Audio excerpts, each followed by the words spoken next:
My name is Christian Hennig. I'm the CEO of Permarobotics. We are building digital infrastructures worldwide for all the people that work on climate change fighting, so like EUDR, CRCF, and all this stuff. And I'm also the head of the German delegation of ISO, International Standardization Organization, for agri-food systems, trying to standardize all this stuff that we can work together, which you can feel from the many talks in the morning is the major problem, that we cannot work together. Everybody's building its own solution.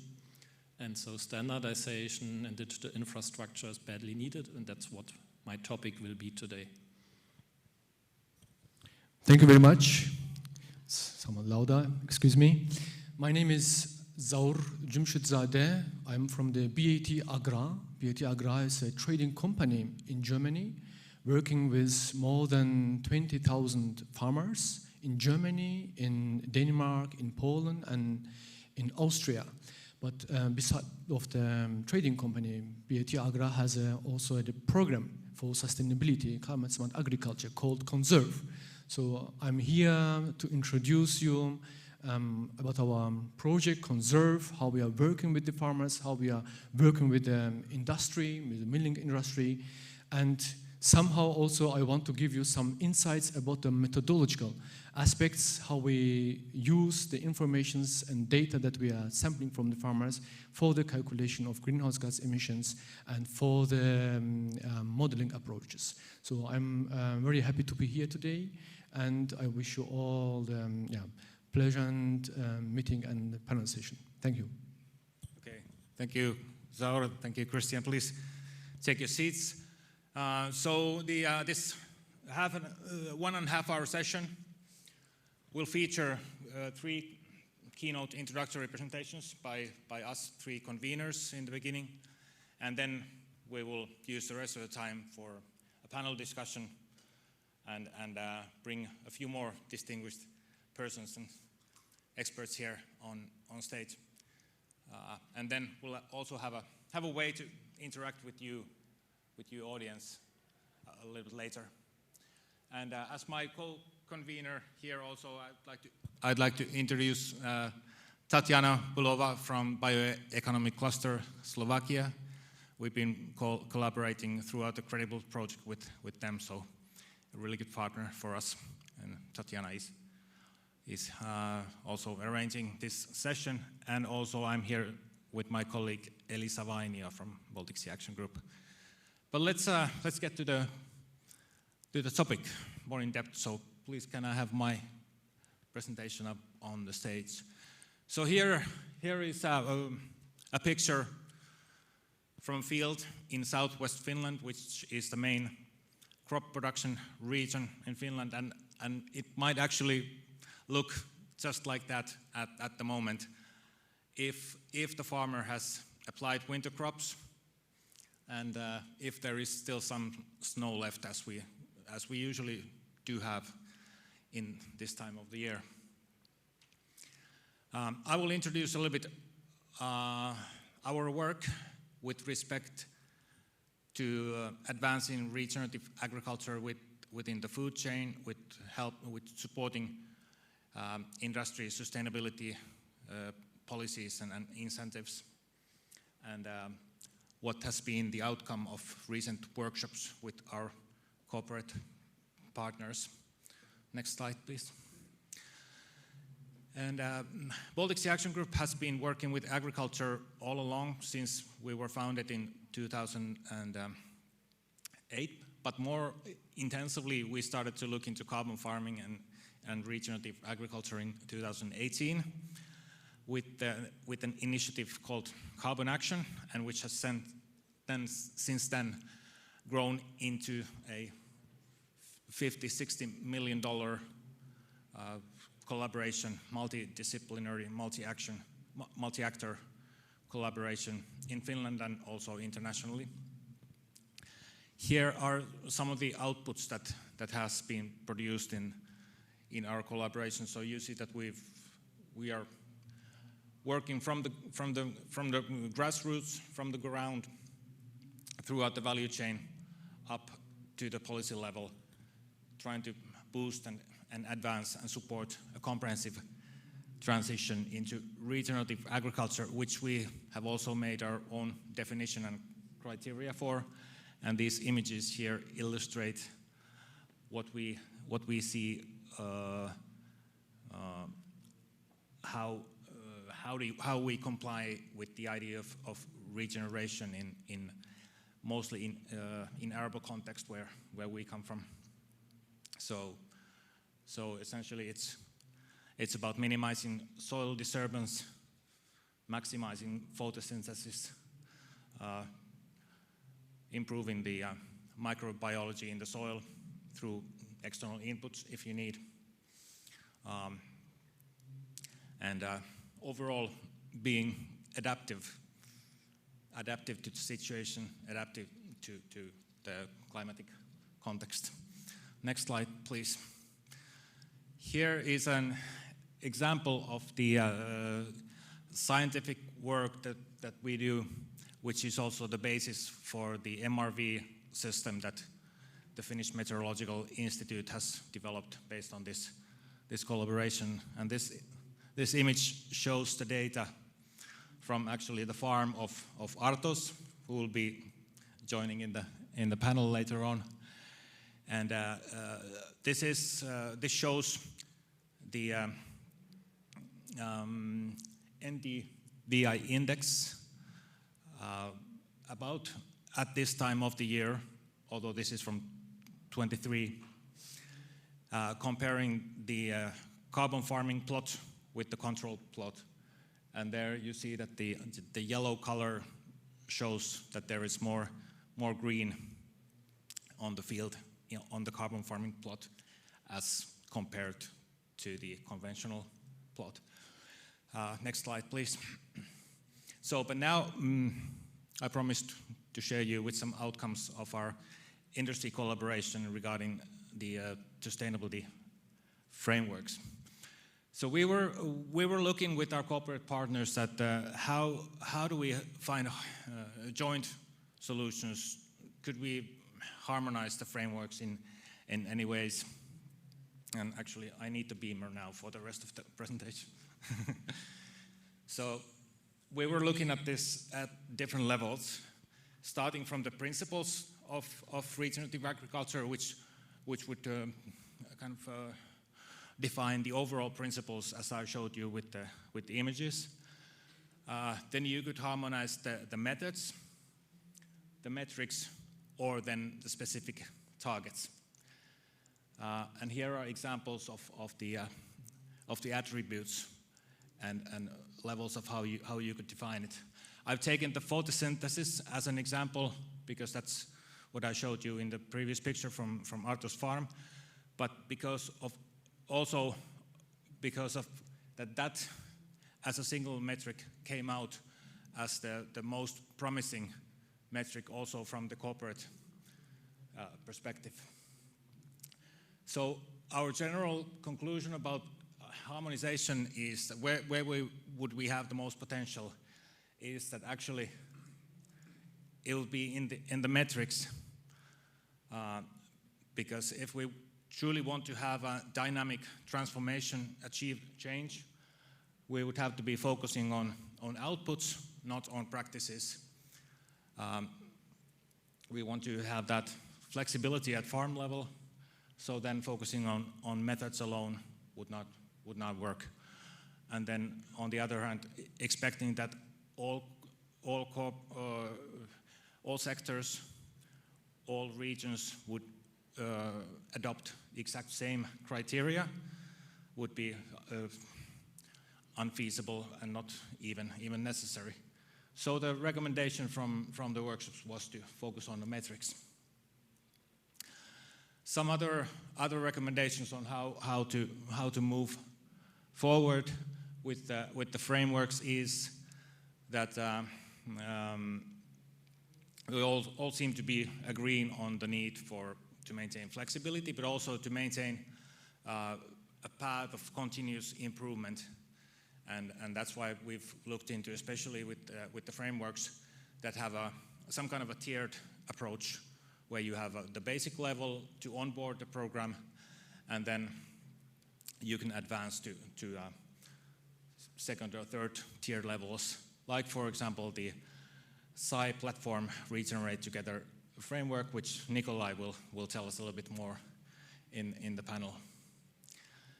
Also, the view from the corporations on policy was that we should incorporate outcome-based incentives in the policy. So not only the carbon credit, but also in the common agricultural policy. If we would have outcome-based incentives, then that would be help the farmers to align the requirements from the value chain with the requirements from the subsidy payer.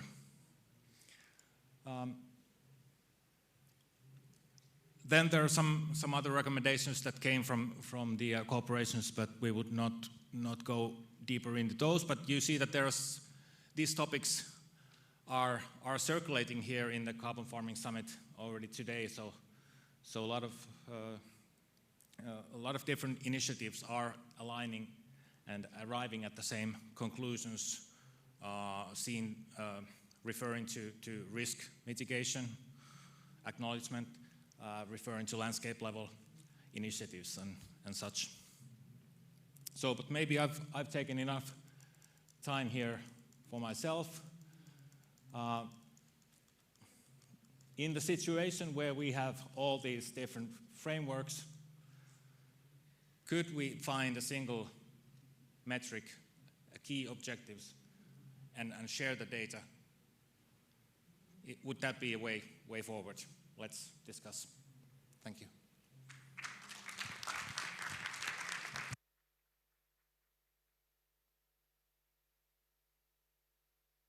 Yes, next up is Dr. Christian Hennig here with his message, trying to, as an expert of data and also advocate of climate smart farming. He's the right person to lead us into thinking what we could achieve if we would create and deploy these joint data infrastructures. Thank you. Yeah, exactly. So brilliant slide, the last slide. Yeah. So that's what it is all about. Yeah. If we want to make it successful, we have to share data, we have to make data interoperable. And this is something that it's not only touching carbon farming, it's also touching any type of joint work. This way? Okay. Joint business that we want to do. And so there are legal frameworks in the European Union that have already a built-in solution. And I have to say, most of the solutions that you have seen so far and will see over the next days about data and data sharing are not legal if we look at the European law. And that's what I will bring close to you within the next minutes.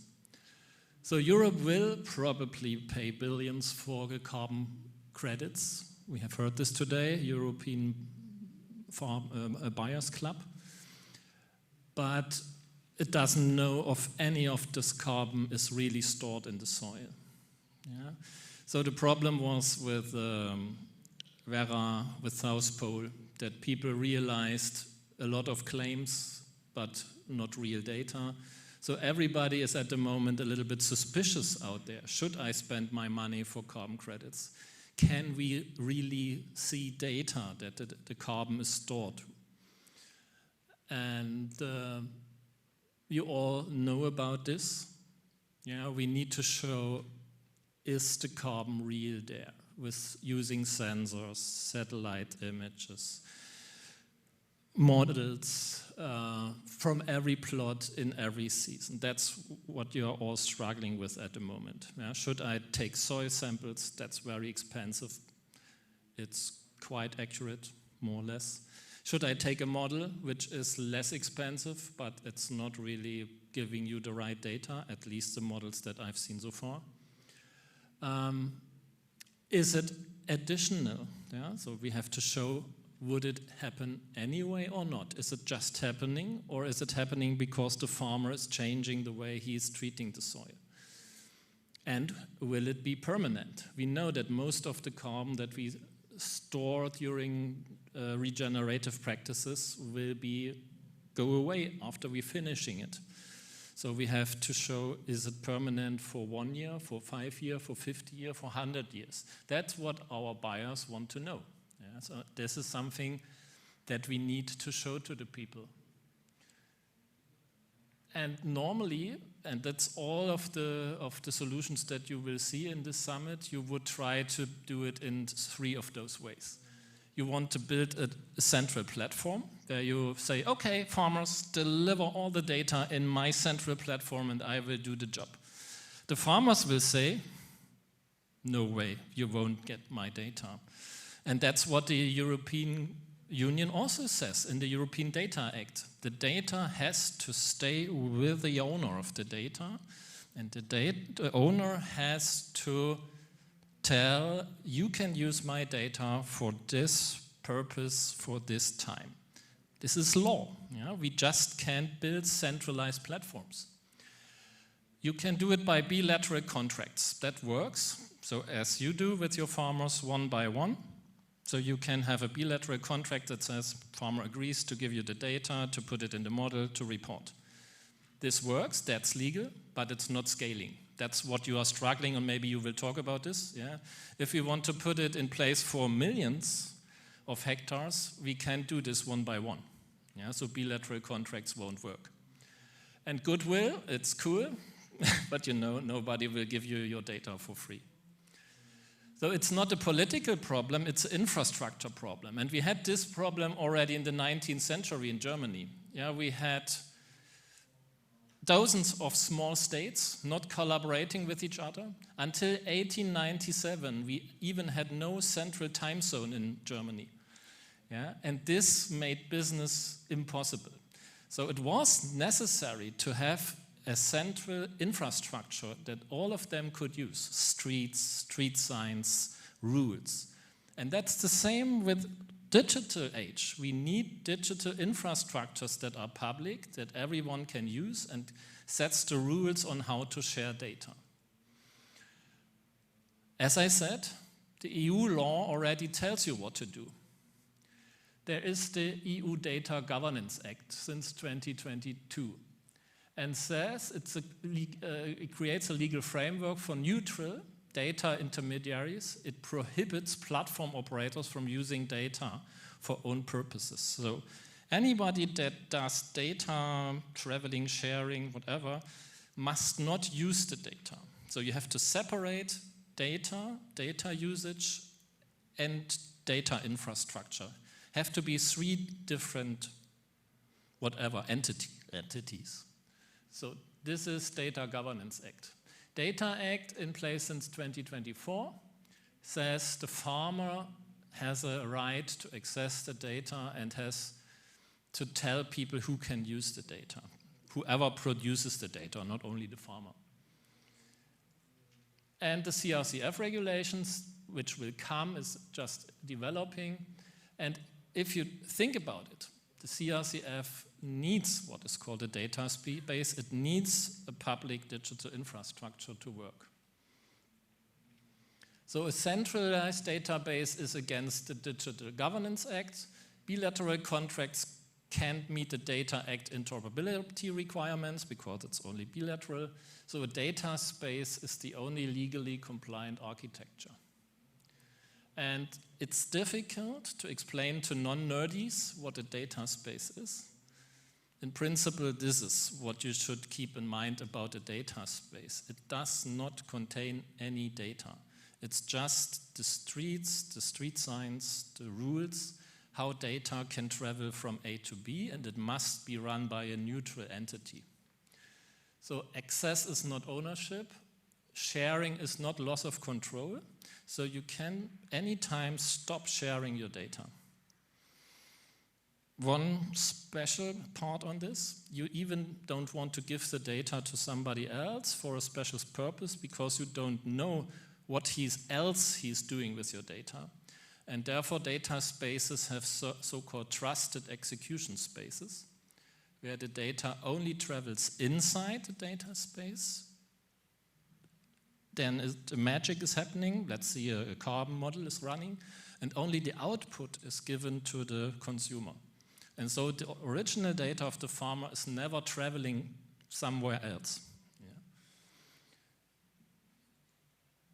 And so in this setting, a data space can run for a farmer, for a verifier, for a buyer, for a EU regulator, and is doing its job. Yeah. So the farmer is contributing the land use data, the management practices.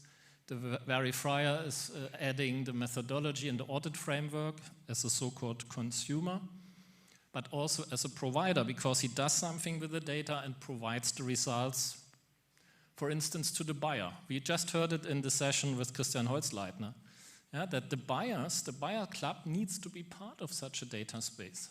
Then they have direct access to offers. And we do this just, as you will see in a second, in Honduras for EUDR. The finance industry is now having direct access to farmers and can offer cheap money because there's nothing in between due to the data space, which makes the farmers there happy because they never had access to something like this, and makes the finance industry happy. So different partners can participate. And at the moment, there is an initiative called SEEDS, Common European Agricultural Data Space. They are actively working on the rules of an agricultural data space for complete Europe. However, it's still theoretical. Yeah, it's not yet working. They are just talking, and a lot of science around this. However, because we have no time, there are data spaces in the agricultural space that are running and where CRCF can learn from. And one of them, that's our best one, because I love coffee. And you can see here, that's already the second container that we shipped. Here's Robotics, with the help of our data spaces to Europe with deforestation-free coffee, where we put a data space into Honduras, and we onboarded 25,000 smallholder farmers up in the mountains of Honduras. And due to the data space and all the magic, they don't need to fill any form. They are just part of the data space. They give initial consent, what they want us to do with the data and what not. And then it's connected to different stakeholders like Linux Foundation, FAO, IHKF, which is the Coffee Society of Honduras, the finance people, the European Union. And so a data space, even today in the Agrifood, can show you how easy it can become if you put a data space into place. The first step for such data places is always governance. So when we start a new data space, we at the moment start one in South Africa, we need to find the one neutral entity that runs the data space. Maybe it's the government, maybe it's a society, maybe it's a foundation. It needs to be someone who anyone that will participate in the data space will trust. Because, that's the main sentence to take home from my side, who can pull the plug controls the data. Yeah, you need to make sure that you know who can pull the plug on your system. If you don't know this, there is no trust, and trust is everything. So I'm advocating to CRCF, you need your own data space, or you need to join the SEEDS once it exists, because it will take time. You should start now with small pilot data spaces for CRCF and learn and grow. That's from my side, and with this, I'm handing over to the guy who does the real business with the farmers on carbon farming and tells you about his experience, which is Sauer from Bad Agrar.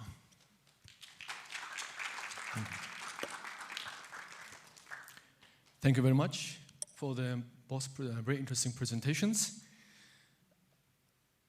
And I hope we can also, short agenda.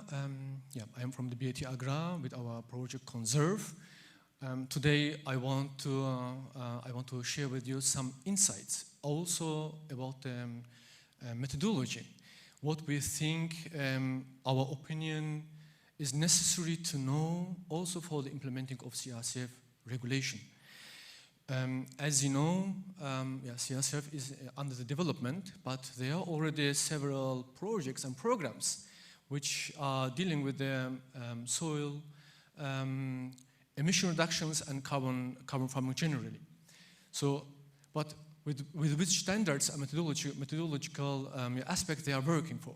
Here's our aspects. So I will show you some insights about the frameworks, about the harmonization, benchmarking, certification, and at the end about one industry case example that we have as one of the projects. So we have to consider, first of all, that if we are talking about carbon farming, regenerative agriculture, everything based on CRCF regulation, we have to consider also the emission reduction. So during the agricultural production, we will always have emissions that is existing there during the production. So we have, first of all, calculate the greenhouse gas emissions on farm level, on crop level, and on field levels. After we after we have this information, we have to avoid the emissions or reduce the emissions. After that, we can calculate the net carbon or climate effects of the farms, of the agriculture. So that's why we need for CRCF or for the combating of climate change, the real climate benefits. And to reach the real climate benefits, we need to focus on the net climate effects, not to talk only the carbon sequestration, carbon removals, without knowing what's happening on the farm, what's happening with the emissions during the production of the crops or from the soils with the soil workings. So we want to have the real effects, not greenwashing. So carbon sequestration in agricultural soils alone is not enough to reach the real effects in agriculture. So considering the emissions from the soils and those from the agricultural production is essential for the complete climate impact assessment. And that is topics and issues that we are dealing already now during our work with the farmers, but also with our industrial customers. The second point is the harmonization of the calculation methodologies of greenhouse gas emissions and soil carbon sequestration. So, as we know, based on the requirements of IPCC, the European states or states of the world should calculate the greenhouse gas emissions in the inventories. So, also in Germany, we have the governmental institutions that are already inventorying the national emissions. So that is a point that our opinion is that the methodology should be based on this national greenhouse gas inventories. Second is, based on this national greenhouse gas inventories, the states developing the national greenhouse gas calculation methodologies, so standards, how we should calculate the emissions. And then, also based on this information, there's also tools or approaches how we can calculate the carbon sequestration in soil. So both of these issues, as I mentioned, emissions and removals. And then after end, we have then the tools, we have to have the tools that recognizing both of these methodologies and calculate at the end the net climate effect that we need. So in Germany, it is, as I mentioned, Tuning Institute making these inventories. Yeah? So in the second step, based on this information, in Germany we have a calculation standard, based single farm calculation standards in agriculture. Yeah? So 2 points we are already delivering, and then also the Tuning Institute, which has all this information from the German agricultural farms. They have the emissions, they have the calculation tool. They are also making the tool that also based on a national methodologies, how they calculate and delivering the information to IPCC about the carbon sequestration. So why do we why all the other providers in Germany using several tools, knowing that there is something official here. So, and then, but we, in our program Conserve, using all this information that's already there, yeah, and calculating for our customers, the real emissions and emission removals. Another point is benchmarking. So if we talk about the emission reductions from the soils based on, let me say, measures like nitrification inhibitors, urea inhibitors, so we have to know the benchmarking, how we compare the emission reduction based on which baseline. We have to have one benchmarking. So the benchmark should be regional. The benchmark should be based on the data coming from the real farms and based on the real world conditions, not just the data from the literature. It should be based on real farms and real world conditions. It should be based on a verified historical data. So we make it with 5 years of historical data, and the methodology, as I mentioned, standardized. So we make it for example, for one region called in Germany Magdeburger Börde, in a cooperation with a spin-off, the Tuning Institute, make a benchmark for this region for the quality wheat. And in our project, our reduction based on this benchmark. So certification activities, so as I mentioned, it should be a combination of emission reduction based in the production activities, but also based on a emission reduction from the soils and carbon sequestration, which is a part of the CRCF. And we are working on this topic with Climate Pal. You have already heard about the Climate Pal today in the morning. So the Climate Pal searching at a recognition of the from the EU based on CRCF. We are already running a pilot project to have a pilot certification, and at the end, the recognition on EU level. So let's come to the last slides. Our work, how I mentioned, based on a real farm. We are onboarding of the farms, collecting the all data of the farms. We can discuss about it, how we are delivering the data transparently to our customers. We are making tailored advisory with our advisory division at BAT Agrar and making the real activities on the fields for the reaching of the emission reduction. And one of these examples is in our supply chain. So in our supply chain, we are working with the farmers here, advising the farmers for the management activity. But at the other end of the supply chain, we are working with the millers, milling companies. So we are onboarding of the farmers, advising them, sampling the data, making the measures on the field, and then purchasing the goods, the feedstocks, wheat, in this case, delivering the wheat to our customers, and our customers can report about the emission reduction or making the marketing based on their emission reduction, in this case farmers. So Conserve as a part of BAT Agrar, and BAT Agrar is our main company where our colleagues selling products and buying the goods and delivering to our partners. Our partner in this case is Padova. We also have here my colleague from Padova. Catherine is here. We can discuss later on about this topic. So this is a whole supply chain where we reach the real emission reductions and carbon sequestration. So here, my last slide. We are here. I'm here with my head of the division, Michael Rosberger, on all 3 days. We are happy to discuss with you on the coming days and hours. Thank you for your attention. Thank you, Saur. A couple of quick presentations, insights, deep dives into a complex topic. But now we have a chance to break it down and with some examples and with the expertise from the industry, from the practice. Let's have the panel up, and before the panel, we would introduce you to the Slido, where we invite you to pose questions, and then a certain point of the panel discussion, we'll choose the most popular questions there to be asked the panel.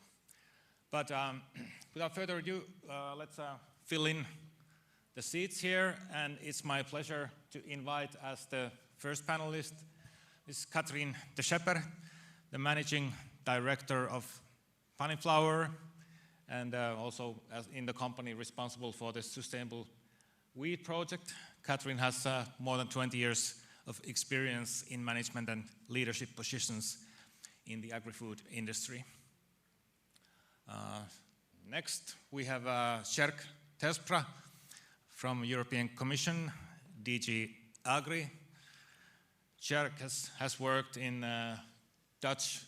with the Dutch Farming Association, with the Dutch Industry Associations, and now with the DG Agri in renewable energy and carbon farming topics.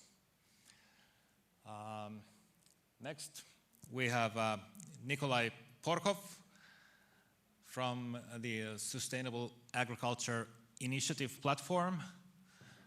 Nikolai is the Public Affairs Director, and he also has 25 years experience in agri-food sector in public affairs, strategy and advocacy. Besides our keynote speakers, let's save you for last. Let's bring in on this side Arto Uusi-Simola, a farm manager from Finland, where he has been a carbon farmer since 2020 in the Carbon Action Program, and also has working history in the agricultural machinery industry in Germany. Yes, also Zaur and Christian, please take your seat in the panel. You have already introduced yourselves, so with this group, we're going to spend the rest of the session. Before we start the discussion, can we have the Slido code up?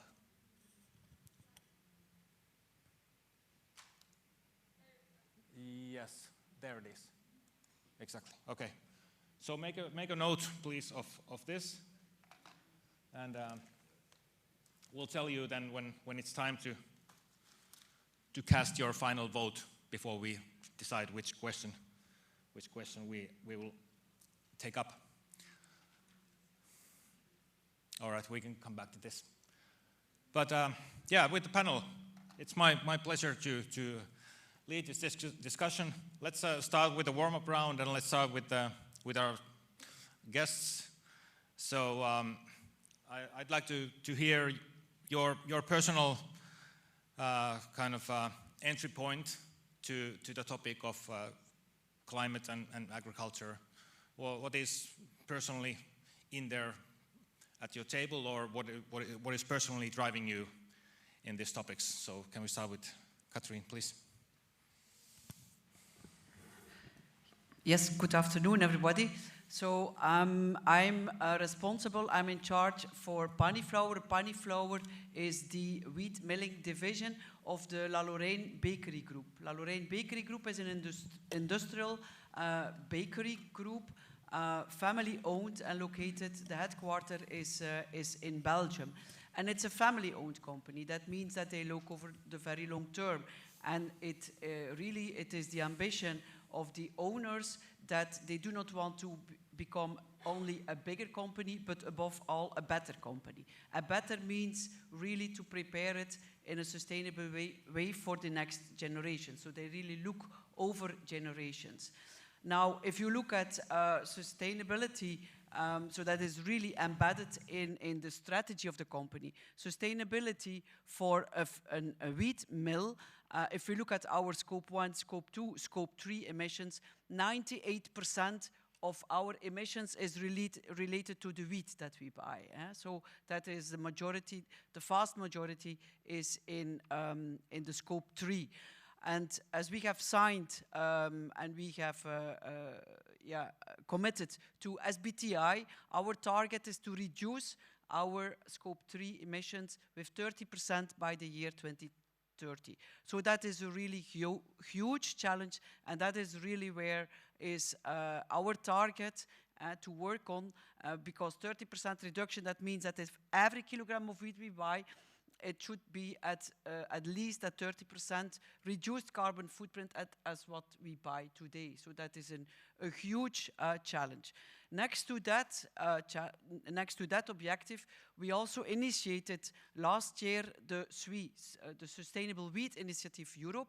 That is an initiative among European industrial bakers, where they also committed all together to reduce their climate impact, their carbon footprint of the flour they buy with 30% by the year 2030. So that is aligned, and that also brings the next partner in the food chain on board, the industrial bakery groups. Thank you, Catherine.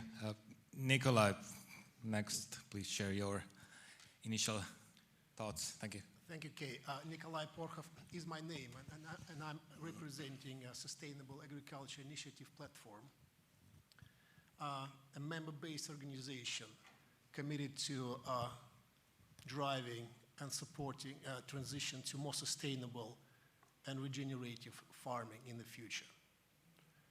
The organization was founded more than 22 years ago by 3 companies, Danone, Unilever, and Nestle, to advance some of their sustainability projects and initiatives within their supply chain and sourcing. And right now, the SAI platform has almost 200 different members, both full-time members and affiliate members, and large-scale multinational companies such as Nestle, Danone, as well as technology and input suppliers to farmers, and all of them are committed to one shared goal of making the future of agriculture production more sustainable. For me personally, sustainability has been always on top of my mind and close to my heart.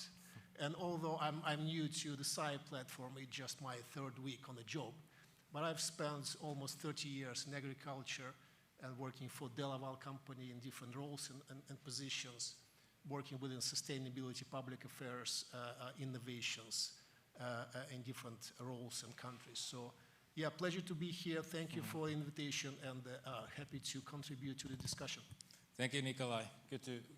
Good to see that there is commitment in the industry and also at personal level. Sjerk, next, please. How do you come into this topic? Yes, thank you. Does it work? Yeah. How do I come into this topic? Well, to start with, on the topic that we're going to discuss, I consider myself a non-nerdy, as you said. So I've been also I've been sent also by colleagues from Brussels. No, it's a joke, but I am working in DG Agri, and I coordinate our views on the carbon removal and carbon farming framework. So I work on all the different aspects, but I'm not an expert on everything. So just a short warning. What drives me is, I think that, as our Director General also already said this morning, there's already a lot of incentives in place within the agricultural sector, and that also actually delivers results. But it's not always, I would say, reflected into the evidence. Like, for example, if we talk about the Common Agricultural Policy, we have a lot of different measures in place that can contribute to climate mitigation, adaptation. But we pay for the measures, and we don't measure exactly what we are doing.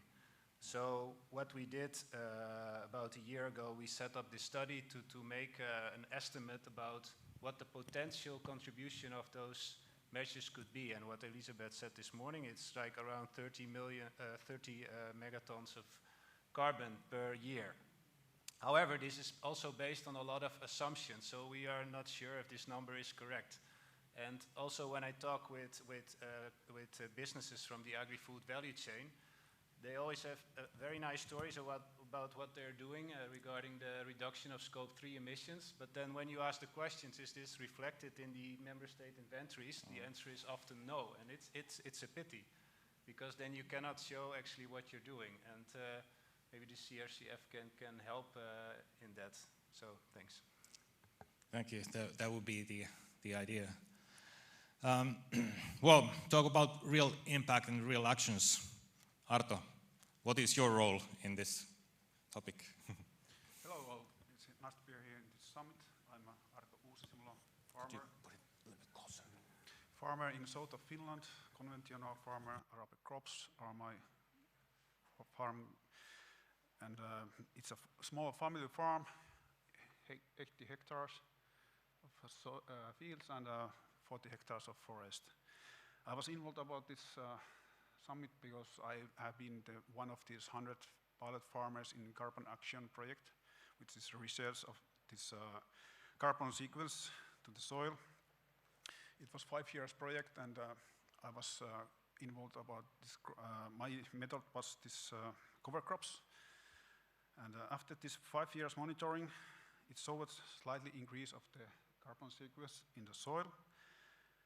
But more important was this test field, the soil structures improve across the entire field, and it was direct result about the learning in this project.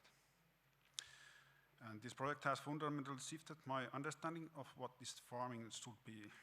I've really realized that it's not just a high inputs at the high yields from the field, but it's more about take care of the soil, living soil. And maintaining the soil structures and keeping microbiology active to better handle the increasing stress of the climate extremes. Okay, thank you, Arto. So we have we almost have a task team here who should be able to to implement this, get it real. I had an idea to, in this panel discussion, to touch upon and reflect on the industry frameworks. Where do we see the potential? Reflecting back to what I presented earlier. Discuss policy integration. So we have the CRCF, we have the CAP, we have sustainability policy that drives companies' climate strategies, and we also have the farmer, where all this should come together and as simple as possible and as much aligned with the farming strategies. So talk about the integration for a moment, and then we'll talk about the data spaces and how that actually can be a solution. Then we will talk about whatever you have raised in the Slido. I'll come back to that in a moment, and then we'll try to wrap up with some ideas for what we should do next. But let's reflect on the industry frameworks now for a moment. Where do you see potential? How do we make most of the industry commitment to climate mitigation, but also to sustainable sourcing? There are different frameworks, there are different ways, also different metrics and different monitoring systems that support these frameworks. But how do we make the full potential out of these? Can we spend a moment on that? We'll allow Nikolai to start on this, because you are representing the umbrella for this. Please. Thank you, Kai. A pleasure. No, at SCI platform, we are strongly advocating for a globally aligned and outcome-based regenerative agriculture frameworks in plural forms. Because we believe it's basically a cornerstone for scaling regenerative agriculture across the different agricultural commodities, geographies, and market players. We also believe that these alignments and collaboration will help all of us, all the market players, reduce confusion and duplication in terms of data collection across the value chain. And it should also help to standardize the monitoring and verification to enable credible reporting of the data and achievements, the progress that is being achieved throughout the value chain and at the farm level as well. Then we also are trying to advocate that this alignment also should strengthen collaboration across the value chain players. As we discussed today many times, the collaboration is needed. No single company can make things happen and deliver on their sizable targets and goals. And then also we want to support the farmers through establishing a clear incentives and a just transition, because there is a big price tag to be paid to make sure that we are transitioning, moving towards more sustainable and a regenerative way of producing products and foods, right? And the farmers cannot be the only ones paying that price. Impossible.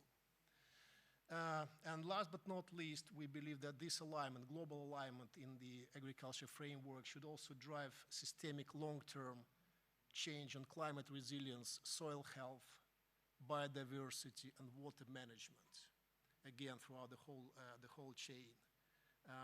So this is sort of my initial thoughts on the global alignment. Right, thank you, Nikolai. This sounds very good. May I ask next you, Arto?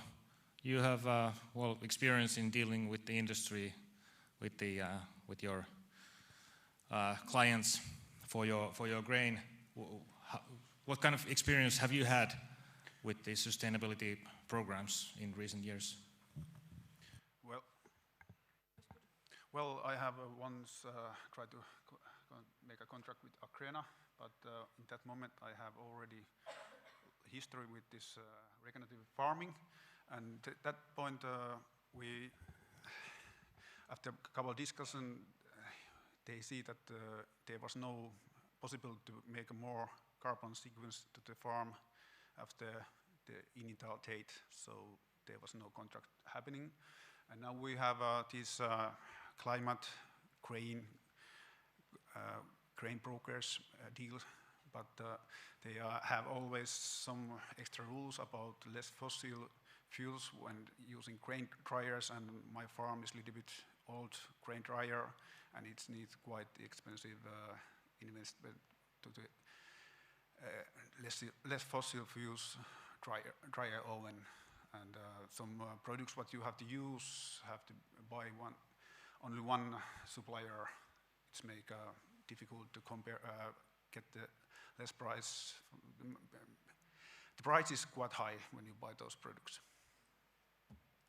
Thank you, Art, for sharing that. So, talking about alignment and harmonization of industry frameworks, it probably is not the right solution to just put all the criteria from different frameworks together and as a requirement for the farmer. That doesn't provide the flexibility and context adaptability that we need. So we need something else. Anyone else want to comment on the frameworks? Zaur, please.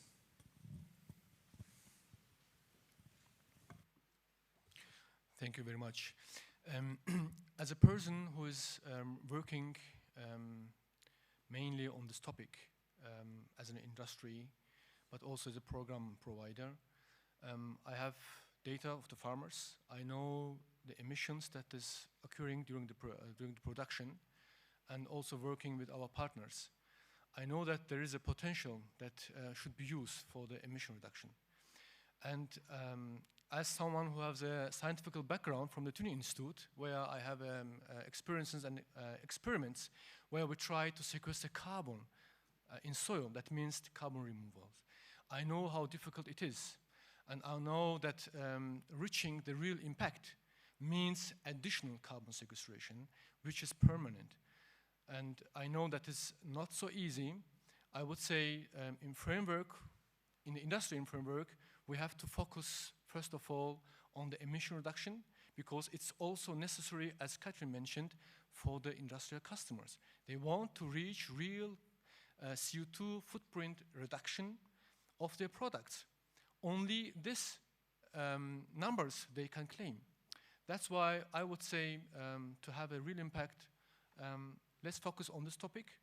And if we can reduce emissions, because we have measures on the field, and we will look also on the soils, if we have after 5 or 10 years carbon that was sequestered, we can also claim on that. But we know it's not so easy. It should be additional. It should be permanent, at least for 5 or 10 years permanent. So I would say it could be a good idea, have a harmonized methodology, as I mentioned in my presentation, and try to reduce the emissions. Thank you.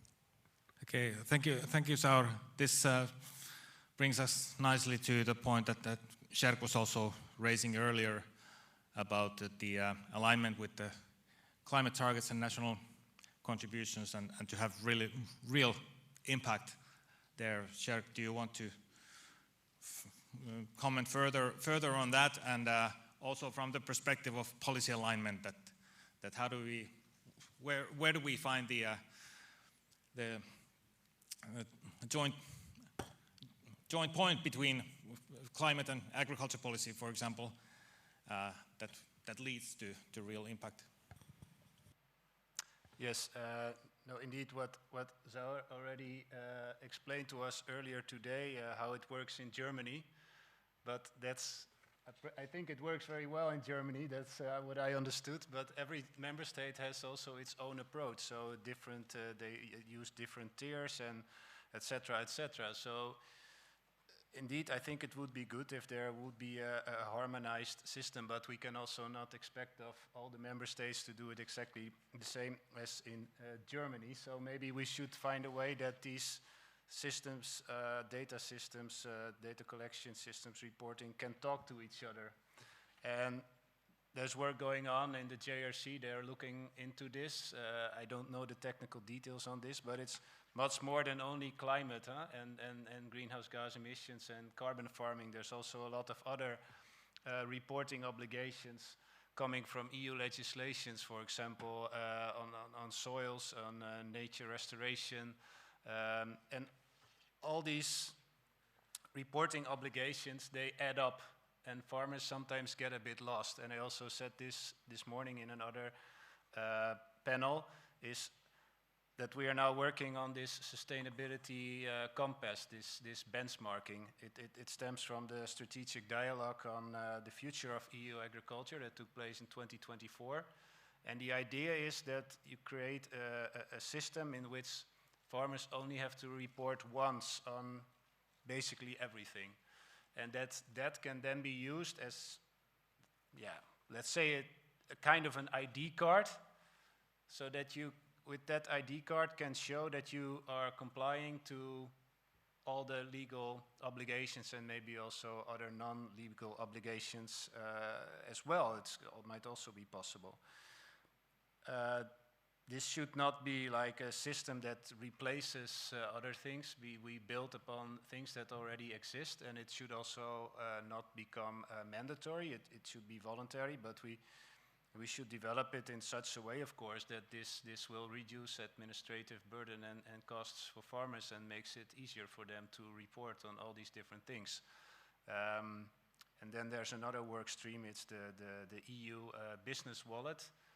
This is under development right now, and then we really go into the details of data. And the previous speaker, Christian, you already mentioned that we also have to think about data and legal obligations around data. But the idea around this EU business wallet is, again, it should act as a type of ID card for businesses, not only for agriculture. We have to make sectoral approaches, of course. We will develop the basics, but then the sectors have to make it more customized to their own practices. And of course, this exchange of data needs to be done in a secure way and should be fully in line with all the legal obligations. And there should, of course, also be clear uses, restrictions, and well-defined safeguards, obviously. So, but this is something my colleagues at DG Connect work on together with a lot of other colleagues across the Commission. And I have to leave it at this regarding the EU business wallet because I'm definitely not an expert on that, but I hope that I have sketched a bit the basics about what we have in mind. Thank you, Chair. This was a good overview, and you're on. Christian was saying that you're advocating this database for the Commission, but the Commission is already on its way, and so it's just a matter of maybe speeding up the process and bringing those practical solutions. But Christian, could you elaborate on the utility and how data spaces could be a solution also, well, for the issue of linking with the national greenhouse gas inventories, but also considering that we are discussing data on different scales. You know, we have the mill, for example, the milling company, and other food industry companies are looking for the carbon balance per product. Also, the finance sector is looking at their portfolios are by production sectors. Whereas for the carbon market, we are looking at territorial scale, at farm unit scale. So, Christian, could the solution you advocate for, could it be a solution to all of these different needs?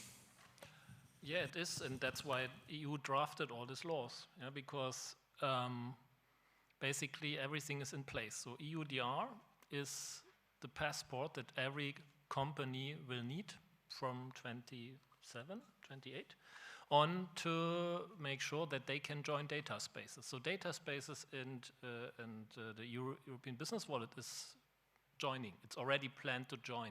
And every single person, as you're sitting here in the room, will have also its own ID, which is called EU ID.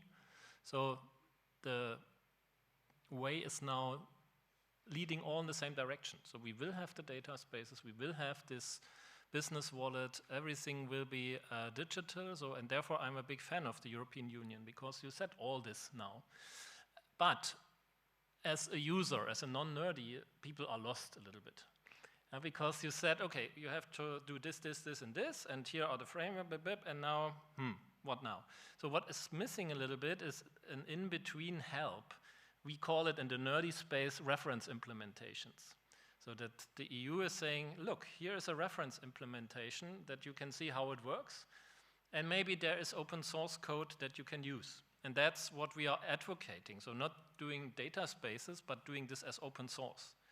That people can see what's happening, that the EU is providing this as an open source project because it's our infrastructure as Europeans. Yeah? And so the digital public infrastructure is a must-have.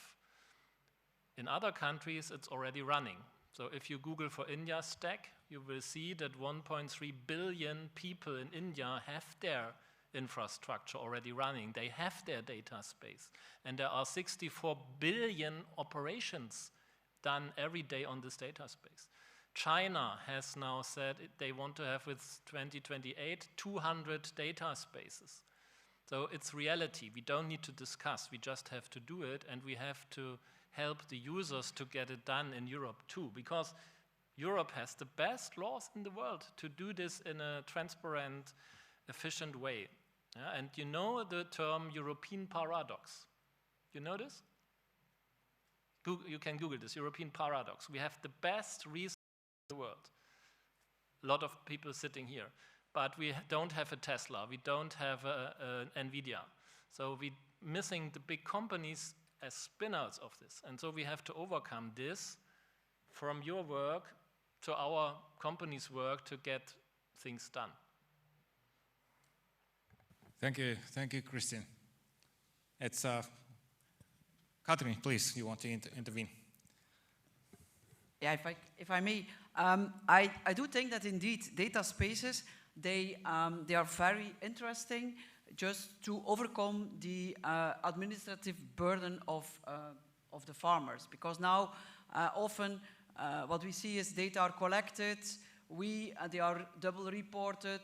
We need to import the data, put it in another system for the reporting.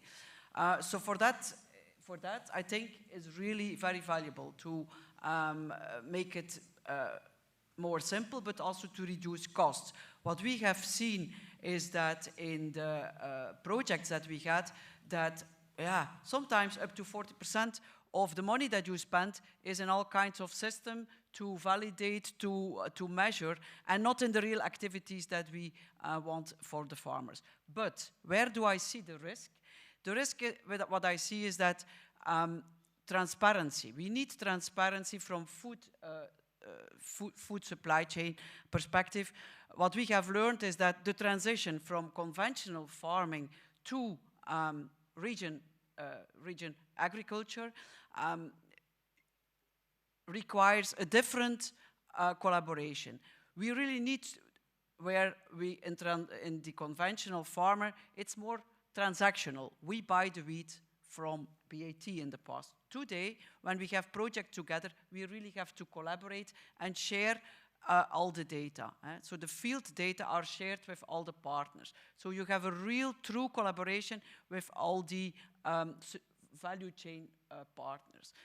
This open and transparent sharing of data was really and is key for the success. Why? Because we are learning while doing.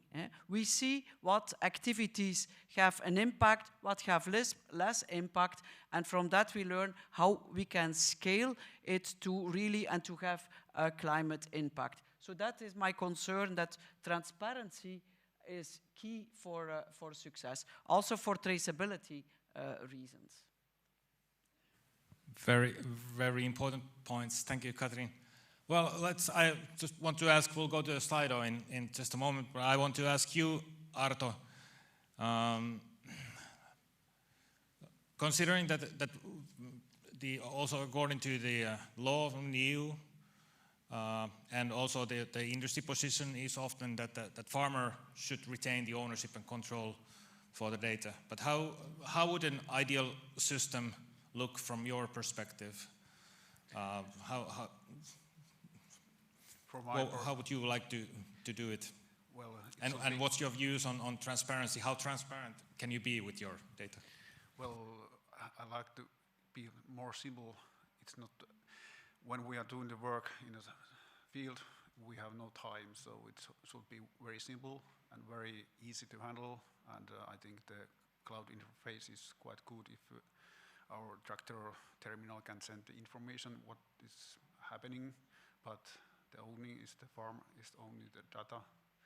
So maybe just give an active key to the who want to buy information only for what data he needs. Okay, thank you. Next, will bring you in the discussion, and I'll let my colleague Tatjana lead you into this. Thank you, Kai. So there are quite a few questions already, and since we are somehow burdened by time or limited, I will just maybe raise two. Do we have time for two questions?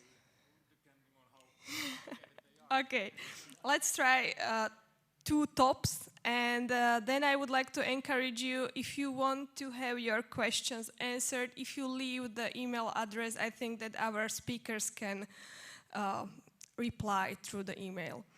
So the two top questions are, what will it take to push bioproducers, bio is, I think, greenwashing, into a truly regenerative model? I don't know who wants to answer. Really challenging question. They don't want to answer. But I think Zaur might have a question. Well, answer, not question. Thank you for the question. So, in our work, we do not differentiate between organic farmers and conventional farmers. Because based on the data and results that we have, we cannot say that the organic farmers really have better results based on emission reduction and carbon sequestration. So it depends on the, of course, on the customers. So what do the industrial customers want to have? But we can say that organic farmers can also have higher emissions during the production because they are also working with organic fertilizers, and organic fertilizers do not mean every time that they can sequester carbon. There's also emissions from the manures. And from the other side, if we want to have CO2 footprints of the products, so we have to calculate everything based on the crop yields. And based on the crop yields, because the organic farmers have a lower yield than the conventional farmers, the CO2 footprint of the crops are higher than in conventional farming. Yeah. The same is also for the conventional farming. If they are working mostly with the synthetic, that means with the minor fertilizers, they have a higher amount of emissions.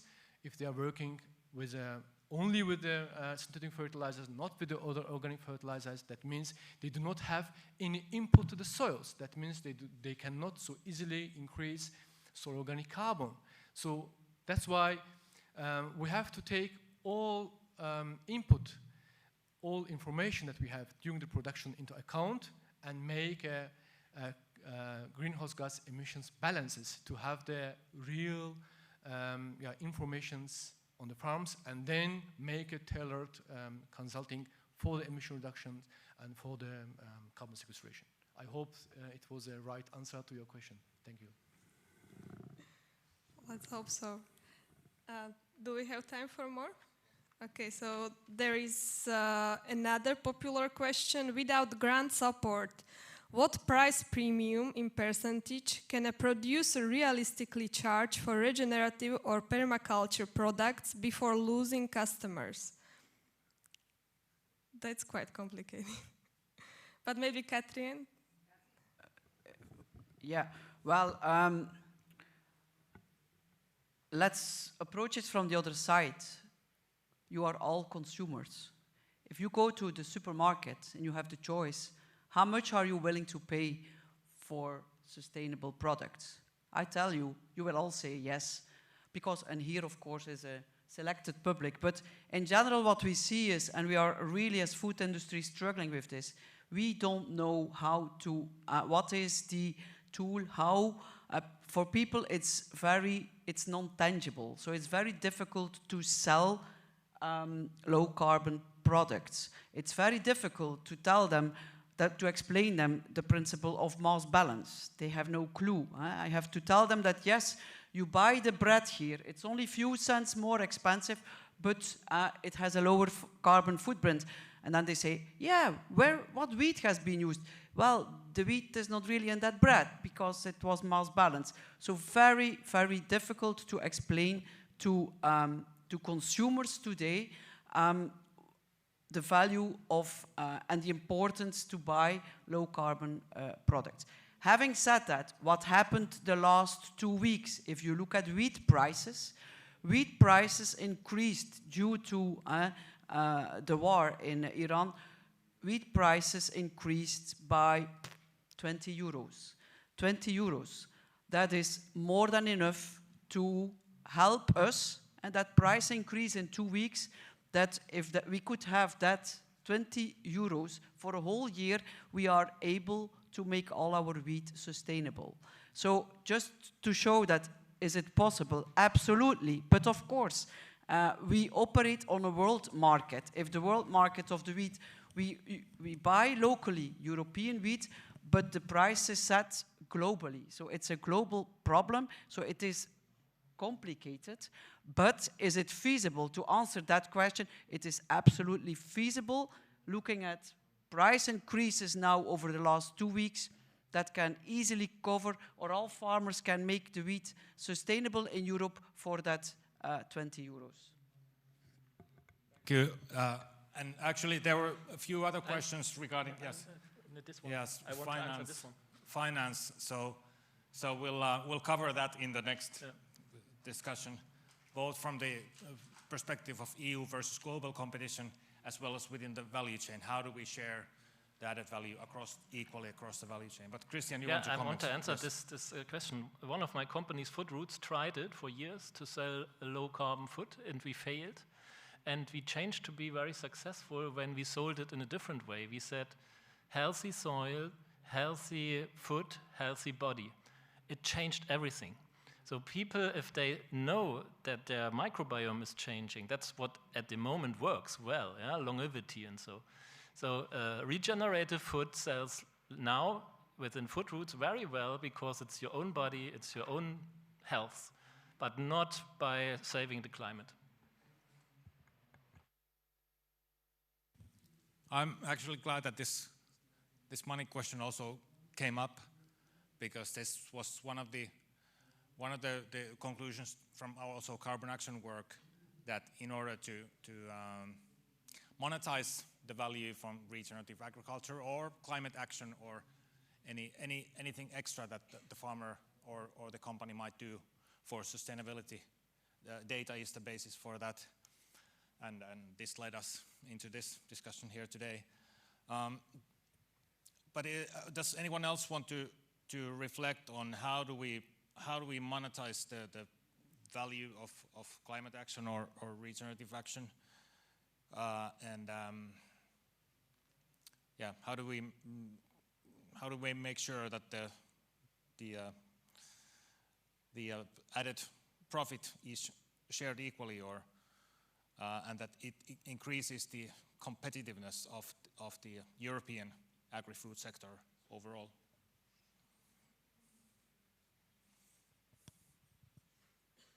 You can approach it from the kind of the structural perspective, or the market logic, or the very practical field level. That how do you either save costs or generate additional value with the measures, practices you do on the farm? Either way.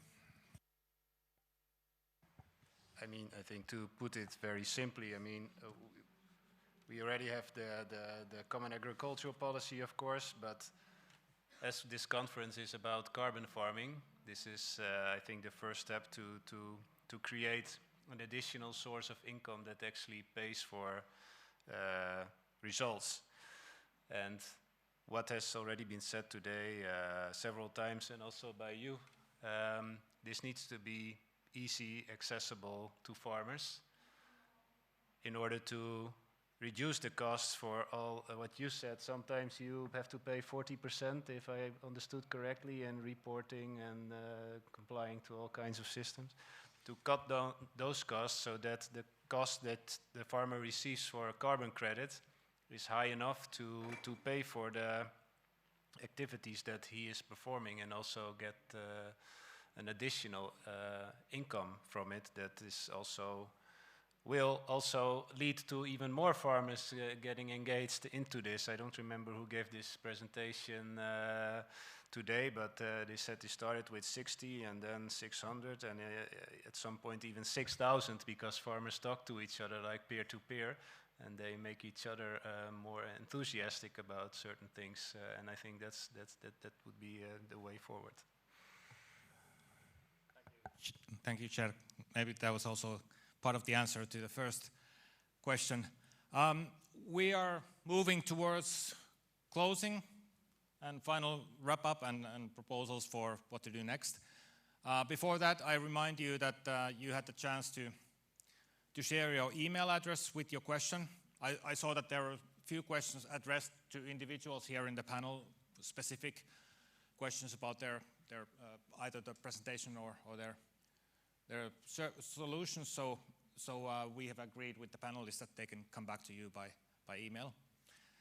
But now let's turn to the final question of, there seems to be joint interest. We have sufficiently aligned objectives between policy and industry, and also the farm level. The European Union has the legislative framework and also the individual initiatives that are needed to put together the data space, and with the identities that help with traceability. down to the farm level. How do we move about this in practice? What kind of collaborations, what kind of constellations should we build? What are the ongoing initiatives that we should incorporate this idea and this model into? Anyone wants to take a chance and propose what we should do? Saur, please. Thank you, Kai. So we work already on these topics before we had the CRCF regulation. And we see, as BAT Agra and Conserve program, we see that with the CRCF that we will combine all our activities under the CRCF based on this regulation, that our activities will be also in line with this regulation. And after it's accepted, we will also work on the emission reductions from the soils and carbon sequestration, of course. But yeah, my opinion is let's try to move on with our partners to make carbon farming general in Europe, because if we have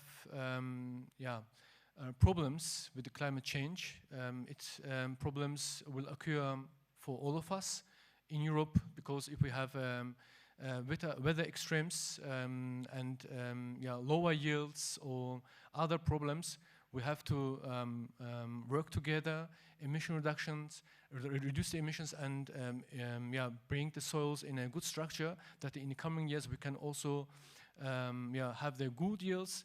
Only on this way we can secure the food in Europe and do not not to be in a bad position if there will be other extremes in the coming years. Thank you. Exactly. Thank you, Saur. Anyone else want to complement that?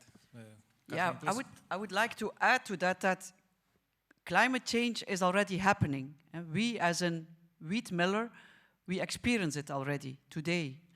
So if we work on projects, on sustainability projects, we do that in the first place for a resilient supply chain, to assure that we get enough high-quality wheat, enough high-quality local wheat to produce the flour that our clients demand.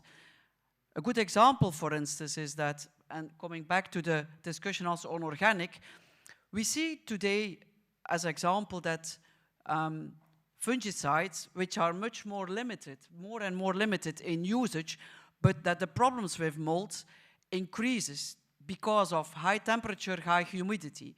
So what do?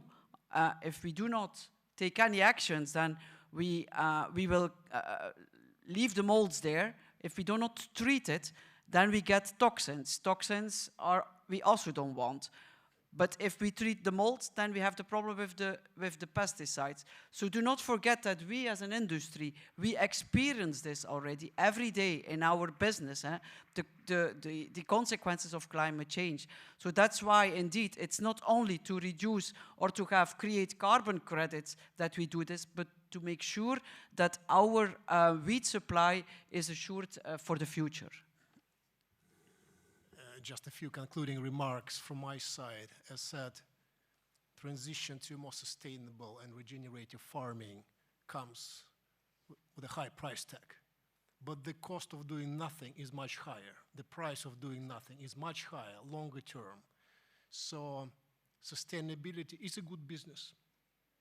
It takes time, it takes some investments, and it takes an effort and collaborative actions to get the things done properly, effectively, and efficiently. But it is possible. And we've seen a lot of examples of the industry really working collaboratively together along the whole value chain and making this happen. So let's continue these collaborative actions in moving forward. Final words from all of you. So, Sterk, Arto, and Christian, you want to leave us with your last comment? No, I cannot agree more with what already has been said. And coming back to topic of this panel and the use of data and etc., etc. I want to finish. It has nothing to do with the topic, but in the Netherlands we like to compare things with football, and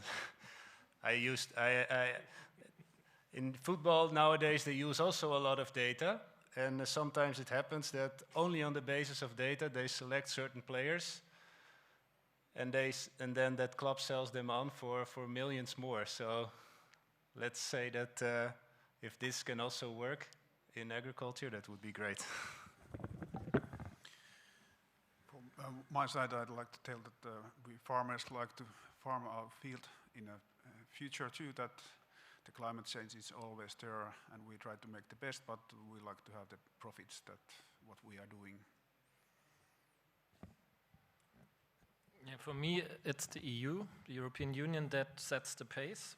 So if EU collapses, then CRCF will collapse and we don't have any carbon farming. So you are setting the pace, and that's good, and I like it. And you have to set it the right way for the industry, that we can work with this, and it's not yet there, as I said. So we need the reference implementations, we need the